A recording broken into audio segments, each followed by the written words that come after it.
ఓం శ్రీ గురుభ్యో నమః. ఓం శ్రీకృష్ణ పరబ్రహ్మణే నమః. అద శ్రీమద్భగవద్గీతా ద్వితీయోధ్యాయః సాంఖ్యయోగః. శ్రీభగవానువాచ.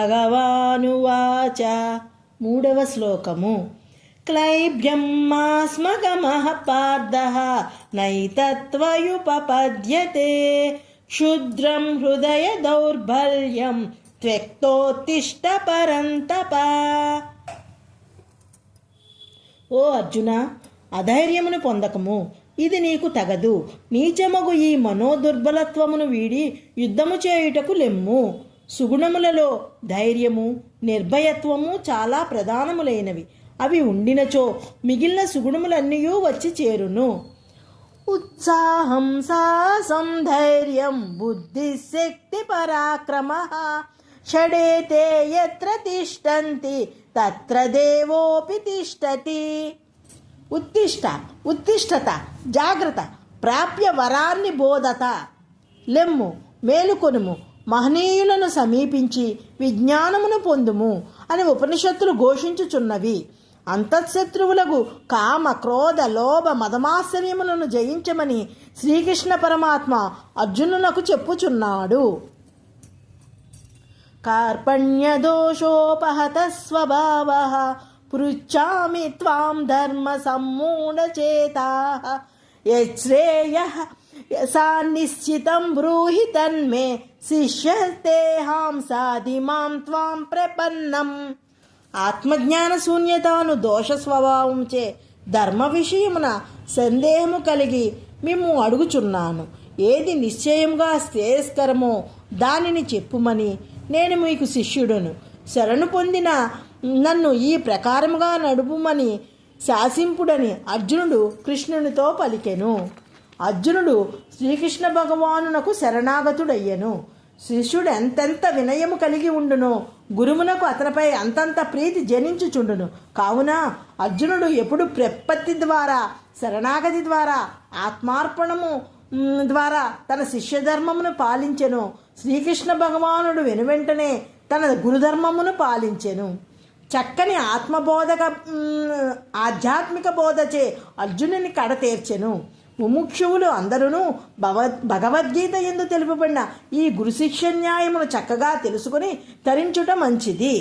ప్రతివాని స్వభావము వాస్తవముగా నిర్మలమైనది. పరమార్థ క్షేత్రమున పురోగతిని పొందుటకు శరణాగతియే మార్గము. సద్గురువును ఆశ్రయించుటయే సంసార సముద్రమును దాటుటకు ఏకైక ఉపాయము. కావున ముముక్షువులు అందరూ సద్గురువుల యొద్ద వినయాన్వితులై శరణ పొంది ఆత్మజ్ఞానము పొంది జన్మ సార్థకము అనర్చుకొనవలెను.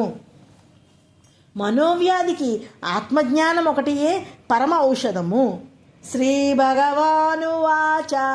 11వ శ్లోకం. అశోచ్యానన్వశోచస్త్వం ప్రజ్ఞావాదాంశ్చ భాషసే గతాసూన్ అగతాసూన్ చ నాను శోచంతి పండితాః. శ్రీకృష్ణ భగవానుడు అర్జునుడితో ఇలా చెబుతున్నాడు. నీవు శోకింప తగని వారిని గూర్చి శోకించితివి. బుద్ధివాదముతో కూడిన వాక్యములను కూడా పలుకుచున్నావు. జ్ఞానులకు వారు మరణించిన వారిని గురించి గాని జీవించి ఉన్న వారిని గురించి గాని ఎన్నటికీ దుఃఖింపరు. వృక్షమంతయు బీజమునందు ఇమిడి ఉన్నట్లు భగవద్గీత తత్వమంతయు ఈ శ్లోకమునందు ఇమిడి ఉన్నది. శోకరాహిత్యమే భగవద్గీత యొక్క పరమ లక్ష్యము. బుద్ధికి అతీతముగా ఉన్నది ఆత్మ.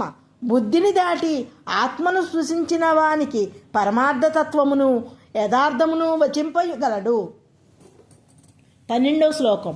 నత్వేవాహం జాతునాసం నత్వం నేమే జనాధిపాః నచైవ నా భవిష్యామః సర్వే వయమతః పరం.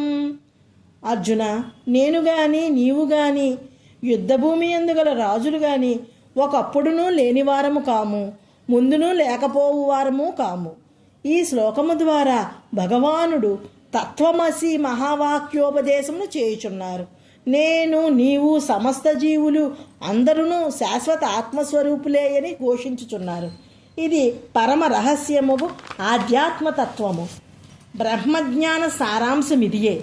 ఆత్మ నిత్యం, తాను ఆత్మయే కాని దేహము కాదు. అందరి జీవుల యందును ఒకే ఆత్మ వ్యాపించి ఉన్నది. ఆత్మ పూర్వమున్నది, ఇప్పుడు కలదు, ముందును ఉండబోవును. కనుక ఆత్మ శాశ్వతమైనది. పిపీలికాది బ్రహ్మ పర్యంతము సర్వులకును వర్తించును. అందరూ జనన మరణ రహిత శాశ్వత ఆత్మస్వరూపులై ఉన్నారు. 29వ శ్లోకం.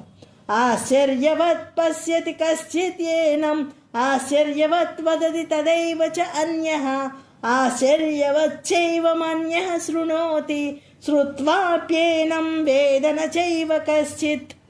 ఆత్మను ఒకానొకడు ఆశ్చర్యమైన దానిని వలె చూచుచున్నాడు, మరి ఒకడు ఆశ్చర్యమైన దానిని వలె దీన్ని గూర్చి చెప్పుచున్నాడు, వేరొకడు ఆశ్చర్యమైన దానిని వలె దీన్ని గూర్చి వినుచున్నాడు. అట్లు వినియు చూచియు చెప్పియూ కూడా ఒకడునూ దాన్ని సరిగా తెలుసుకొనటలేదు, అనుభూతి పొందలేదు.